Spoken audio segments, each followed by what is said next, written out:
Good evening, dreamers. Welcome back to Papa Ginger's Midnight Circus. The tents are quiet tonight. The midway stands empty. Even the carousel horses seem frozen in place, as though they're listening for something hidden in the darkness. The moon hangs overhead like a watchful eye. And somewhere, just beyond the reach of our lantern light, someone is struggling to stay awake. Tonight's tale is not about haunted houses, it's not about abandoned roads, and it's not about what waits in the shadows. No. Tonight's story is about the one place none of us can escape. Sleep. So pull your blankets a little tighter, pour yourself a cup of coffee if you must, because tonight we're talking about Nightmare on Elm Street. And trust me, my friends, you'll want to stay awake for this one. Every night we perform a strange ritual.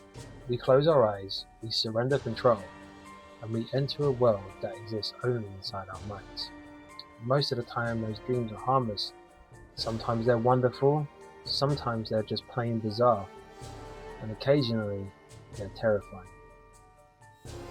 But what if a nightmare wasn't just a dream? What if something inside could hurt you? What if something inside could follow you out? That simple question became the foundation of one of horror's most unforgettable stories. Because A Nightmare on Elm Street, the danger doesn't wait under your bed. The danger waits behind your eyelids. When audiences first met Freddy Krueger, they encountered something entirely different from the horror villains that came before him. Freddy wasn't silent, he wasn't hidden, he didn't stalk you from shadows without a word. Freddy talked, Freddy joked. Freddy enjoyed what he was doing, and somehow that made him even more frightening. Because Freddy didn't just want to kill his victims, he wanted to torment them, to play with them, to turn their own fears against them. He transformed the dream world into a stage, and every sleeper became part of the performance. You see, most horror stories have rules. Lock the door, don't go outside, stay together, call for help. They're simple enough. But Elm Street changes everything, because what rule protects you from sleep? You can't avoid it forever, no matter how hard you try. No matter how much coffee you drink, no matter how many lights you leave on, eventually everybody falls asleep. And that's what makes the story so effective. The heroes aren't trying to survive one dangerous night. They're fighting something that's gonna happen. They're fighting something that they can't stop. As the franchise grew, Freddy became more than a villain. He became a symbol of fear itself. The fear that follows us home. The fear that waits until we're alone. The fear that arrives when we close our eyes and surrender to the dark. And perhaps that's why audiences connected with the story, because everyone has experienced a nightmare. Everyone has jolted awake from a dream that felt too real, and everyone has spent a few moments wondering whether they were truly awake. Now Freddy lives in that uncertainty, that thin line between reality and imagination, that fragile border where dreams begin and reality ends.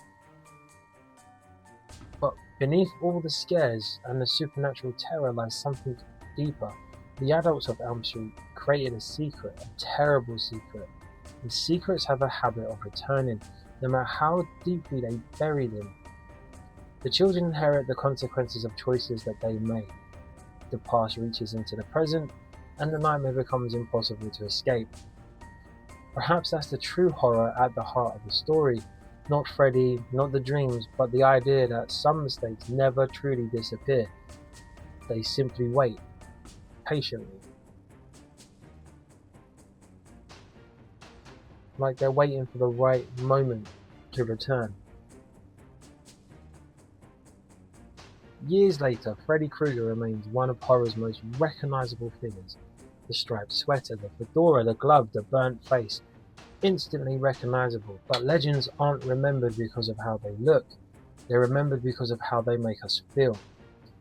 And Freddy introduced a fear unlike any other.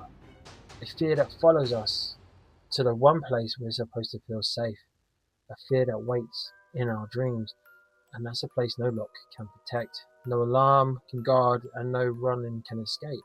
My friends, the hour grows late, the lanterns are burning low, and I can already see some of you rubbing your tired eyes. Fighting sleep, trying to stay awake just that little bit longer? Perhaps that's wise. Or perhaps it doesn't matter. After all, sooner or later, everyone dreams.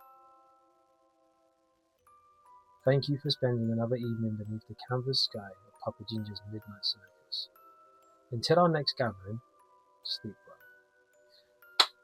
And if you hear scraping sounds inside a dream, don't look behind you. Good night, dreamers.